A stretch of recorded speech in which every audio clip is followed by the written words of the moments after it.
Case of Richard Allen, who was convicted for the 2017 murders of Abby Williams and Libby German in Delphi, Indiana.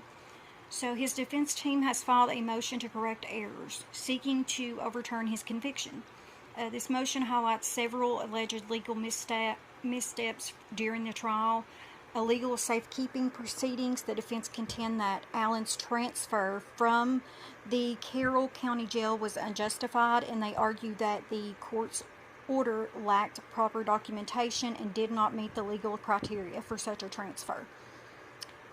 It also stated that false testimony regarding timeline and evidence. The defense claimed that the prosecution presented false testimony concerning the timeline of events, particularly regarding the presence of a white van near the scene. They asserted that the prosecution's evidence was unreliable and that the defense had insufficient opportunity to challenge it during the trial, and that's true. Alleged confessions by another individual. The defense introduced a claim that Ron Logan, the owner of the property where the victims' bodies were found, had confessed to the murders, and they cited an inmate's testimony about Logan's alleged confession. However, the prosecution disputed the claim, noting that the inmate had failed a polygraph test and that no physical evidence linked Logan to the crime, which we know that is not correct, because Mr. Davis, who is the individual who the confession was made to, stated that he volunteered to do the polygraph test.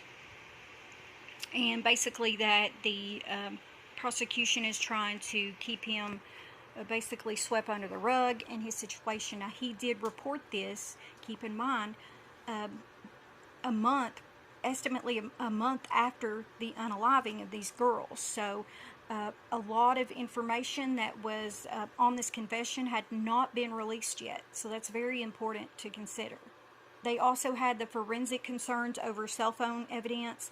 The defense raised questions about the forensic analysis of Libby German's cell phone, suggesting that environmental factors like water or dirt could have affected the phone's data.